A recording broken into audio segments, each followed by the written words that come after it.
Ambarpet village అండి మాది. నా పేరు అసలు తోట సోమయ్య సార్. నాకు నర్సే. అయితే రాను రానుగా నేను 2001లో పార్టీ స్థాపించిన. మొదటి నుంచి హరిగారం నుంచి జెండా పట్టుకొచ్చి ఇక్కడ అంబార్పేటలో పార్టీ స్థాపించిన కాబట్టి అదే పేరుగా టీఆర్ఎస్ సోమయ్య అని పోయింది.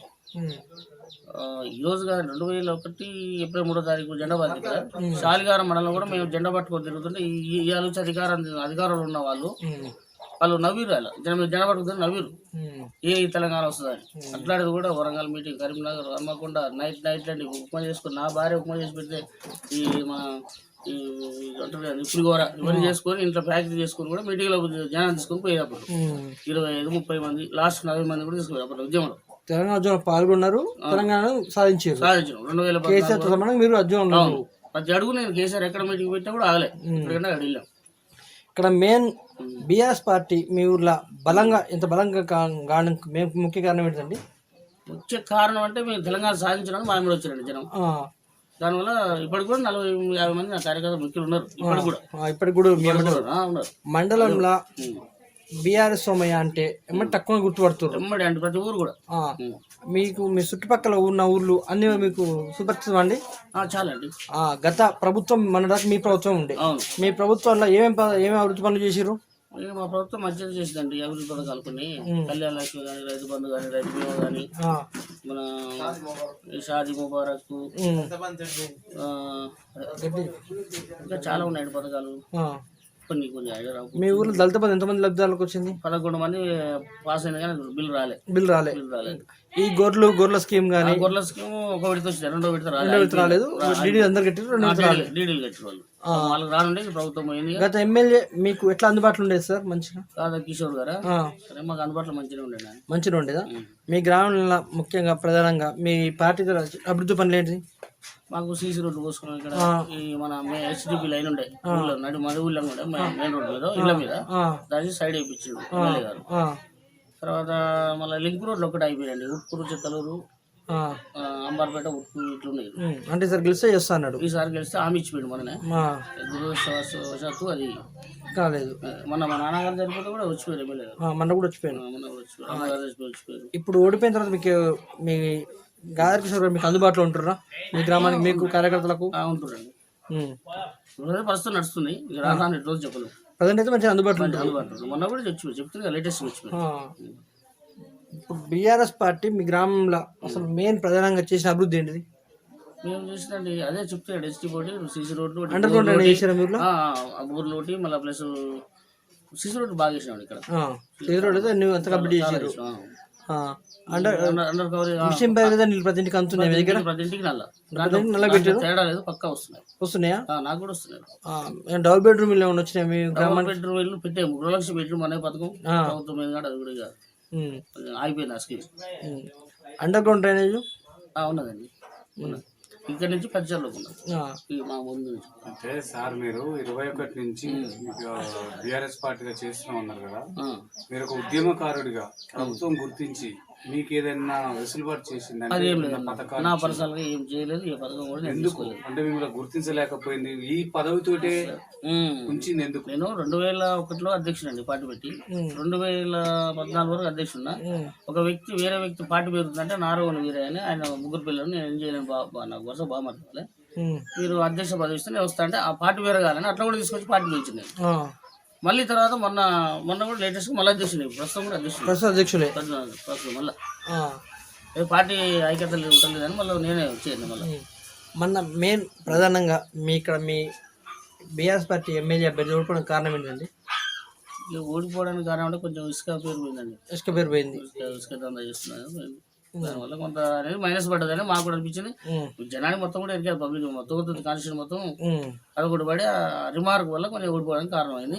ఇంకోటి 10 ఏళ్ళ పరిపాలన వేరే ప్రభుత్వం ఉంది కాబట్టి ఇప్పుడు మన ఇది వచ్చింది కాంగ్రెస్ రావాలి అనేది కూడా ఆలోచన జనానికి అట్ట కూడా వస్తుంది. ఒకసారి అన్ని బేరీజ్ చేసుకోవాలి కదండి. అంటే జనాలు మార్పు కోరుకురు, వ్యతిరేకత కాదు, వ్యతిరేకత పెద్దగా లేదు ఎమ్మెల్యే గారి మీద. ఇంకోటి సామాజిక పరంగా కూడా ఆయన మాల ఆయన మాది అందులో కూడా కొంత దెబ్బపడేది మా ఎమ్మెల్యే గారికి. ఇప్పుడు బయట ప్రధానంగా మిగతా గ్రామస్తులు ఆరోపణ ఏంటంటే మా ఊరికి ఇంతవరకు రోడ్లు వేస్తాడు రాలేదు, అసలు చేయలేదు, వర్క్లు ఏం చేయలేదు అని చెప్పేసి అంటుండ్రు. బీఆర్ఎస్ ప్రభుత్వం మా ఊరేం డెవలప్మెంట్ కాలేదు అంటారు. చాలా తప్పు సార్ అది. పక్క మా ఊరు బాగు చేసిండు, అందుబాటులో ఉన్నాడు. వచ్చి మా రోల్పల్లి శ్రీనివాస్ అంటే భార్య చచ్చిపోతే కూడా భర్త చచ్చిపోతే 2 సార్లు వచ్చింది ఇక్కడికి. వచ్చినప్పుడు ఆయన ఆర్థిక సాయం కూడా చేసిపోయింది. చాలా చేసింది. తుఫాను పిడుగు బడికి చచ్చిపోతే కూడా ఆయన కూడా వచ్చి 50,000 ఆయన సాయం చేసింది. చాలా ఉంది. చేయలేదు అనకూడదు, చేసిండు కానీ ఆయన శక్తి మీద చేసిండు. ఇప్పుడు సర్పంచ్ కూడా మీ పార్టీనే? ఆయన కాంగ్రెస్ లో వచ్చిండుగా. మీ పార్టీలో సర్పంచ్ మీ పార్టీనే, మీరు కూడా మీ అప్పుడు అధికార పార్టీలో ఉన్నారు కదా. మీరిద్దరు కలిసి అంటే ఏంది దాని ఒక గ్రామాన్ని ఏ విధంగా తీర్చిదిద్దారు? అధ్యక్షుడు సర్పంచ్ గారు కలిసి తీర్చిదిద్దారు. ఇప్పుడు ఎంపీటీసీకి మీకు అందుబాటులో ఉండేదా? ఎంపీపీ గారు? ఎంపీటీసీ గారు అంటే ఆయన ఆరోగ్యపరంగా బాగాలేదండి, ఆయన అందుబాటులో లేకపోయేది. నేను సర్పంచ్ గారు మాత్రం ముందు నడిచేది. ప్రజలు ఏమంటున్నారంటే సర్పంచ్ గారు కొంతకాలం వరకు ఇక్కడ ఉండి ఇప్పుడు అందుబాటులో లేడు, హైదరాబాద్ ఉన్నాడు. ఎందుకంటే లాస్ట్ 6 months అండి. ఇప్పుడు మన వ్యవసాయానికి ఉన్నాడు. ఇప్పుడు 6 నెలలు పోయి మన వచ్చిపోయింది. మళ్ళీ ఇప్పుడు ఏదన్నా పార్టీ పరంగా మొత్తం మీరే చూసుకుంటున్నారని చెప్పి తెలుస్తుంది. వాస్తవం నిజం. ఇప్పుడు సర్పంచ్ గారు అందుబాటులో అంటే ఆయన కొంచెం పిల్లలతో ఇబ్బంది ఉంది, ఆయన వెళ్ళిపోయిండు. మన ఎమ్మెల్యే విషయంలో వచ్చిండు, ఒక 4 రోజులు ఇక్కడే ఉన్నాడు, చేసి పోయిండు. ఇక మళ్ళీ రావచ్చు రాకపోవచ్చు, అక్కడనే ఉండేది కూడా తెలియదు, చెప్పలేమండి అది. అంటే ఇప్పుడు రాష్ట్ర అంటే బీఆర్ఎస్ ప్రభుత్వం ప్రవేశపెట్టిన పథకాలు ఏ విధంగా ఉన్నాయి? ఈ 6 గ్యారంటీ పథకాలు ఏ విధంగా ఉన్నాయి? ఈ 6 గ్యారంటీలు కూడా పర్లేదండి, మంచిగానే ఉన్నాయి. అమలు కావాలి. అమలు అయితే ఓకే. బీఆర్ఎస్ పార్టీ కూడా అంతకన్నా మంచిగానే ఉన్నాయి. ఇప్పుడు రైతు బీమా ఉందండి. పేదంటి ఒక 10 గుంటలు ఉన్నా గుంట ఉన్నా చచ్చిపోతే 5 లక్షలు భార్య పిల్లలకు ఆసరా అవుతుంది. చాలా మంచి పథకం. అది కూడా రేవంత్ రెడ్డి గారి ప్రభుత్వం ఉంచాలి. ఎందుకంటే పేదలు ఉంటారు, బతకలేరు ఉంటారు, చాలా కూలి పని చేసుకుంటారు. 10 గుంటలు వస్తుంది కానీ ఆ పిల్లలు అందరూ కూడా కమిటీ చేసుకుని వాళ్ళు రాష్ట్ర ముఖ్యమంత్రి వాళ్ళు కమిటీ చేసుకుని అది ఆర్టీసీ మహిళలకు ఛార్జ్ తీసుకోవాలండి. ఎందుకు అనవసరంగా? ఎందుకంటే ఆర్టీసీ నష్టపోతుంది. ఇట్లాంటి పథకాలు ఒకటే ఉందండి నాకు నచ్చని పథకం, రుణమాఫీ అన్నాడు. ఓకే, సంతోషం అండి. అయితే కాంగ్రెస్ పార్టీ మిగతా ప్రవేశపెట్టిన 6 గ్యారంటీ పథకాల్లో 2 పథకాలు అమలైనాయి, ఇంకా 4 పథకాలు ఉన్నాయి. 4 పథకాలు ఇప్పుడు అమలు అవుతాయి అనుకుంటా. బడ్జెట్ అసలు మన దగ్గర లోటు బడ్జెట్ ఏం లేదు. ఏ విధంగా అమలు చేస్తారు మరి? పాసిబుల్ అవుతాయి? అవి పాసిబుల్ కావు అని అనిపిస్తుంది కానీ చేస్తా అంటున్నారు, ప్రభుత్వం చేస్తా అంటున్నారు కానీ మనం ఏం చేయలేదు. దానికి ఏడగా చేస్తారా, ఉన్న ఆస్తులు అమ్ముతారా, లేకపోతే ఇంకేమైనా చేస్తారా? ఇంటి నుంచి ఓడిపెట్టాడు. ఇప్పుడు గత మీ ప్రభుత్వం ధరణి అనే ఒక పోర్టల్ తీసుకొచ్చి రైతులు చాలా ఇబ్బంది పడుతున్నారని చెప్పేసి కాన్సెప్ట్, దాన్ని రద్దు చేస్తామని చెప్పి ఇప్పుడున్న గవర్నమెంట్ అంటుంది. దీని మీద అసలు రైతుల అభిప్రాయం, మీ అభిప్రాయం ఏంటి? ధరణి సూపర్ అండి. ధరణికి డోకలేదల్లో దీన్ని ఏదో అక్రమాలు జరిగినాయి, అన్యాయాలు జరిగినాయి అంటారు కానీ చాలా తప్పది. ధరణి అనేది మంచిగా ఉంది. ఎవరి భూమికి కాన్ఫిడెంట్ ఉంటుంది, నమ్మకంగా ఉన్నది, ధైర్యంగా ఉన్నది. ఇవాళ మరి వేరే పోటలు తెచ్చి మళ్ళీ పెడితే మాత్రం ఏం జరిగేది చెప్పలేము. ధరణి అంటే ఓకే అండి, ధరణి మంచిగా ఉంది. మా ప్రభుత్వం ధరణి చేసి బాగుంది.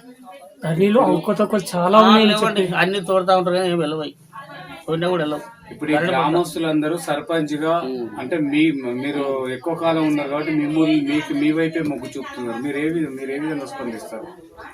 జనం తీర్పు అండి, జనం తీర్పు. జనమే అంటున్నారు, మీరేమంటారు? జనం ఆశీర్వదిస్తే ఓకే అండి, ముందుకెళ్తాం.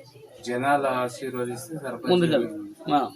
అంటే మీరు ప్రజలకు ఎలాంటి సేవ చేస్తున్నారు? ఇప్పుడు గ్రామ శాఖ అధ్యక్షునిగా ఉండి ప్రజలకు ఎలాంటి సేవ చేస్తున్నారు? సేవలు పని కానీ వేరే పథకాలు ఏమి ఉన్నా కూడా ముందు నడిచి మన పెన్షన్ కానీ ఇవన్నీ కూడా నేను సొంతంగా చాలా పెట్టండి. ఊళ్ళో పెన్షన్లు కూడా ఏజీ నుంచి ఏజీ ఉన్నా కూడా రాకుంటే కూడా కష్టపడి మన నల్గొండ చేసుకుపోయి వికలాంగులకు వీళ్ళకి కూడా చాలా సేవలు చేస్తున్నారు. మీరు కరోనా టైంలో కూడా ఇక్కడ ప్రజలకు చాలా సేవలు చేసారు అనేది తెలుస్తుంది, నిజమా? ఎలాంటి సేవలు అందించారు? ఎలాంటిదంటే కొంచెం వాళ్ళకి ధైర్యం చెప్పడం, ఇన్ని కూరగాయల వ్యవసాయం కూడా చేయడం, కొంతవరకు నా శక్తి కూడా చేశాను. చుట్టూ కూడా ఆర్థిక పరంగా కూడా కొంత. ఈ 6 గ్యారంటీలలో నిజంగా ప్రజలకు ఉపయోగపడే పథకాలు ఏమేమి ఉన్నాయి? మీ పథకాలు ప్రజలు ఎంత మేరకు సద్వినియోగించుకున్నారు? ఈ విలేజ్ దాకా ఏ పథకాలు పథకాలు 100% మా బీఆర్ఎస్ పార్టీ పెట్టిన పథకాలు 100% జనాలు చేరినాయి. ఏది కూడా మధ్యవర్తి లేకుండా, ఎట్లాంటి కమిషన్ లేకుండా కూడా డైరెక్ట్ కళ్యాణలక్ష్మి కానీ, రైతు బంధు కానీ, రైతు బీమా కానీ ఏది కానివ్వండి అకౌంట్లో పడ్డాయి. ఏది కూడా మేము మధ్యవర్తి, నేను అధ్యక్షుడి నుండి కూడా రూపాయి తీసుకునే పరిస్థితి తీసుకోకూడదు కూడా, తప్పది. సరే, ఇప్పుడు మీరు ఒక అంటే గతంలో అధికార పార్టీలో ఉన్నారు, నిరుద్యోగ వృత్తి ఇవ్వలేదని చెప్పేసి ఈ రోజు కూడా నిరుద్యోగులే ఓడగొట్టారు అని చెప్పేసి ఇప్పుడు మీ నాయకులే అంటున్నారు. నిరుద్యోగ వృత్తి ఇవ్వకపోవడానికి కారణాలు ఏంటి? ప్రభుత్వ పరిస్థితులు ఉంటాయండి. అన్ని ఒప్పుకున్నాము, 10 గ్యారెంటీస్, 10లో కొన్ని చేయగల పథకాలకు వేసినప్పుడు ఇవన్నీ రైతు బంధు, రైతు బీమా, ఈ కళ్యాణ లక్ష్మి పెట్టలే, మేనిఫెస్టోలు లేవు. ఆయన అనుకోకుండా పెట్టిండు, అవి పాస్ అయ్యి కొన్ని ఫెయిల్ అవుతాయి. దాంట్లో పెద్ద బాధపడాల్సిన అవసరం లేదు. అంటే మీరు ఒక రైతుగా రైతులకి ఉచిత ఎరువులు సరఫరా చేస్తామని చెప్పారు, మరి అది కూడా సరఫరా చేయలేదు ప్రభుత్వం. దానికి కూడా ఎఫెక్ట్ పడ్డదంటారు ఓటమికి కారణం. డిమాండ్ తగ్గింది కదండి. అప్పట్లో ఉన్నప్పుడు డిమాండ్ ఎక్కువ ఉండే, ఒక బస్తా. కేసీఆర్ వచ్చినాక డిమాండ్ తగ్గింది. ప్లస్ లైన్లు కట్టి చెప్పులు కట్టేది అక్కడ షాప్లో కూడా వర్షాలు చెప్పులు పెట్టేది, నేను కూడా పెట్టినా లైన్లో. అలాంటి పరిస్థితులు ఎలా పోగానే పిండి బస్తాలు దొరుకుతున్నాయి రైతుకు. ఇప్పుడు నడుస్తుంది, గతంలో నడిచింది, ఇప్పుడు నడవే చెప్పలేము, పోసే చెప్పలేము. మిషన్ దగ్గర వాటర్ ఇల్లుకు చేరుతున్నాయి, పక్కా వస్తుందండి, ప్రతి ఇంటికి వస్తుంది. మరి ఇన్ని ఇప్పుడు 10 ఏళ్ల పరిపాలనలో ఈ ఊరికి ఒక బస్సు సౌకర్యం వేసుకోలేకపోయారు. బస్సు అంటే ఆటోలు ఎక్కువైనాయండి. ఇప్పుడు ఆటోలు ఎక్కువై కూడా బస్సు ఎక్కట్లేరు. ఇంటింటికి వస్తుంది ఆటో, ఇప్పుడు బస్సు అనేది ఇంటికి రాదు. రోడ్డు కూడా బాగాలేదు కదా సార్, మొత్తం గుంతలు రోడ్డు అంటే ఇక్కడ శాలిగవరం నుండి లింగోటం కూడా బాగాలేదు. మా అమ్మారు కూడా కొంచెం పర్వాలేదు, మొన్న 6 ఏళ్ళ కింద వేసేది. ఇది కూడా మళ్ళీ వస్తుంది. మొన్న కూడా శాంక్షన్ అయింది, మా పీరియడ్లో శాంక్షన్ అయింది. మన సామేల్ గారు వచ్చి ఇక్కడ ఎమ్మెల్యే గారు శంకుస్థాపన చేసిపోయారు. ఇక్కడ ఉప సర్పంచ్ గానీ సర్పంచ్ గారి సేవలు ప్రజలకు ఏ విధంగా ఉపయోగపడుతున్నాయి? చాలా ఐక్యత మంచిగా చేసినట్టు అంతా ఐక్యత. ఎవరు ఇక్కడ ఉప సర్పంచ్? మొలుకూరు యాదయ్య. అసలు ఏంటంటే నిక్నేమ్ యాకో. అంటే మీ టిఆర్ఎస్ పార్టీ అక్కడి నుంచి గెలిచాండి. 6 వార్డు మెంబర్లు వచ్చినాయి. ఇప్పుడు సర్పంచ్ ఎన్నికలు రాబోతున్నాయి, అంటే త్వరలో జనవరి ఎంపీ ఎన్నికలు అయిపోగానే అవి వస్తాయి. ఈ ఎంపీ ఎన్నికలకి కాన్స్టిట్యున్సీ పరంగా మీ పార్టీ తరఫున ఎవరిని పెడితే గెలుస్తారు? ప్రజలకు ఏం చెప్పబోతున్నారు? సర్పంచ్ ఎంపీగా, తర్వాత సర్పంచ్ గా ప్రజలు ఎంతసేపు ఉందా మీకే మేము వాయిస్ తీసుకున్నాం 20 మంది దాకా, మిమ్మల్నే అంటున్నారు. ఎందుకంటే సర్పంచ్ తర్వాత మీరే లిస్ట్ ఉన్నది, మీకే అంటున్నారు. మీరు ఏ విధంగా సేవలు అందిస్తారు? నిజంగా మీకు ఇంట్రెస్ట్ ఉందా రాజకీయం? రాజకీయం ఇంట్రెస్ట్ ఉండే నీళ్ళు ఉన్నా అండి. నాకు మొదటి నుంచి కూడా నేను ఫస్ట్ ఎమ్మెల్యే పార్టీ తోడసమయ్య గారండి మా పేరు అక్కడ స్టాచ్యూ ఉంటుంది కదా స్టార్టింగ్లో. ఆయన 35 ఏళ్ళు ఎగరాడు సర్పంచ్ అండి. అప్పటి నుంచి కూడా ఉన్న ఆయనతోటి ఎమ్మెల్యే పార్టీ చిన్నపిల్లగానండి. 10th క్లాస్ చదువుతాడు కూడా లారీకి ఆయన దగ్గర కూడా తిడతాడు. ఎమ్మెల్యే పార్టీ అంటే ఇష్టం ఉండే. తర్వాత నచ్చింది ఉద్యమ పార్టీ, నాకు ఉద్యమం కావాలి. ఉద్యమ పార్టీ టీఆర్ఎస్ పుట్టింది అప్పుడు 2001లో. అప్పటి నుంచి ఉద్యమ జెండా వదలలేదు, ఇప్పటికి కూడా వదలను. అంటే ఇప్పుడు నరసింహయ్య గారు ఎమ్మెల్యేగా ఉన్నప్పుడు మీరు ఏ పోస్ట్ లో ఉన్నారు ఇక్కడ? నేను ఇక్కడ అధ్యక్షుడు అండి. అప్పుడు ఏ పార్టీకి? TRS party. అప్పుడు టీఆర్ఎస్ 2 పర్యాలుగా ఉన్నారా? నేను 5 టైమ్స్ అండి మొత్తం అధ్యక్షుడు ఇక్కడ. అప్పటి నుంచి ఇప్పటిదాకా ఇది లాస్ట్ టైం కూడా చేయడం. అంటే ఇప్పుడు మీరు అధికారంలో లేరు కదా సార్, ఇప్పుడు పార్టీ మారే ఆలోచనలు ఏమన్నా ఉన్నాయా? అలాంటిది లేదు సార్, మరి ఇదివరకు అయితే లేదు. సర్పంచ్ గా ఛాయిస్ ఇస్తాం కాంగ్రెస్ తరఫున అంటే మీరు మారుతారు సార్? ఒకటి నన్ను నమ్ముకున్న కార్యకర్తలు ఉన్నారు, మొండో నేను ముందు నడవాలి. ఏ పార్టీ మారితే వాళ్ళందరూ ఇట్టుకోవాలి. మళ్ళీ అదే చేద్దాం. మళ్ళీ 5 ఏళ్ళు కలుపుకుంటే మళ్ళీ మా ప్రభుత్వం వస్తాము. అంటే మీ అధికార పార్టీలో ఇప్పుడు హరీష్ రావు గాని కేటీఆర్ గాని 6 నెలల్లో మనమే అధికారంలోకి రాబోతున్నాం, మీరందరూ టెన్షన్ పడదు కార్యకర్తలు అంటున్నారు. దాని వెనకాల మర్మం ఏంటి సార్? అది అనుభవించలేదు సార్. మనం అంటే కూడా బాగుండదు. అది ఏంటంటే వాళ్ళు కార్యకర్త మనోభావాలు దెబ్బతేకుండా ధైర్యం కొరకు చెప్పుకున్న మాటలే అనుకుంటున్నాయి. అయితే సరే, ఒకవేళ జరగడానికి జరిగితే చెప్పలేము. 39 మంది ఉన్నాడా, కొంచెం చెప్పలేము. కేసీఆర్ గారు ఇంతవరకు ప్రమాణ స్వీకారం చేయలేరు. సార్ నిజంగా ఆయన ఎంపీ వెళ్ళిపోతాడా, ఎమ్మెల్యేగా ఉంటాడు అనుకుంటున్నారా? ఎందుకంటే ప్రజల ఆలోచన ఎమ్మెల్యే కూడా సార్, ఎమ్మెల్యేగా 10 వర్షాలు కూర్చుంటాడు. రేపు అసెంబ్లీకి పోవాలి కదా, సింహం సీట్ ఎక్కాలి మళ్ళా. అంటే టిఆర్ఎస్ ని బిఆర్ఎస్ గా మార్చడం కూడా కొంత ఓటమికి కారణం అనేది ప్రజలు అంటున్నారు. సార్ అది పర్ఫెక్ట్ పడ్డది. బిఆర్ఎస్ అనేది ఆ పేరు కూడా ఆ పార్టీకి నచ్చలేదు, కలిసి రాలేదు. అసలు ఆ పేరు సెట్ కాలేదండి. టిఆర్ఎస్ పక్కా ఉంది. అంటే ఇప్పుడు బిఆర్ఎస్ గానే ఉంచుతారా, టిఆర్ఎస్ గా మార్చే ఆలోచనలు? మార్చితే బాగుంటుందని ఆలోచన అండి. మార్చితే బాగుంటుంది. టిఆర్ఎస్ కావాలి, బిఆర్ఎస్ వద్దని. ఇక్కడ ఎంపీగా ఎవరైతే సెలెక్ట్ అవుతారు సార్? అంటే క్యాండిడేట్లు అని డిక్లేర్ చేయలేదు కదా, దాన్ని బట్టి 2-3 పోటీకి వచ్చినప్పుడు నేను చెప్పగలను. బీజేపీ ఆల్రెడీ 16 మందిని ఏదో లిస్టు ప్రకటించినట్టు తెలిసింది, మీ దాంట్లో కూడా 1-2 ప్రకటించినట్టు తెలుస్తుంది. 2 కూడా దూదిమెట్ల బాలాజ్ అంటారు, అది కన్ఫర్మ్ కాలేదు, ఏం డిసైడ్ కాలేదు. ఇంకా గోర్నర్సాయి గారు ఇస్తాడు ఇక్కడ భువనగిరి, నాకు కూడా మంచి మిత్రులు సార్ ఆయన. ఇక్కడ ఎందుకంటే ఫస్ట్ ఎమ్మెల్యే గతంలో బూర నరసయ్య గౌడ్ అనే వ్యక్తి బీఆర్ఎస్ పార్టీ తరఫున ఎంపీగా కొనసాగించారు సార్. అప్పుడు ఎలాంటి సేవలు అందించిండు? ఒక బీసీ బిడ్డగా అవునండి, ఆయన ఎంపీ లెవెల్లో ఉన్నాడు. నాకు బాబు కూడా బాగాలేకుంటే హాస్పిటల్ తీసుకుపోయారు. నా సేవ చేసుకున్నా 10 మంది కూడా చేయించినాము. ఎమ్మెల్యే డాక్టర్ గారు, పెద్ద డాక్టర్ ఆయన. ఆయన మంచి వ్యక్తి మంచోడండి, వ్యక్తి మంచోడు ఆయన. చివరిగా ఈ విలేజ్లకి అంటే మీరు అధికారం ఉన్నప్పుడు కానీ ఇప్పుడు కానీ విద్య వైద్యం ఒక నిధులు నియామకాలు ఎంత మేరకు చేరినాయి అనుకుంటున్నారు? 70% చేయండి, 30% కొంచెం డిలే అయింది. అది కామన్, ఏ ప్రభుత్వం ఉన్నా కామన్, అది వస్తుంటే పోతుండే. ఇప్పుడు మన ప్రస్తుత ఎమ్మెల్యే గారు మందల సామీల్ గారు ఉన్నారు. నాకు మంచి మిత్రుడు అండి, చాలా 2001 నుంచి బ్యాచ్ మాది. ఆయన మీ పార్టీ నుంచి పోయింది కదా. మననే పోయింది కదా. అయితే ఎట్లాంటి మిత్రుడు అంటే మేము చాలు కానీ ఏది కానీ ఒక కంచాలు ఒక మంచాలు అంత మిత్రుడు నాకు. ఆయన కూడా పాటి మాడలేదు. మిత్రమా మా పార్టీకి రా అంటే వెళ్తారా?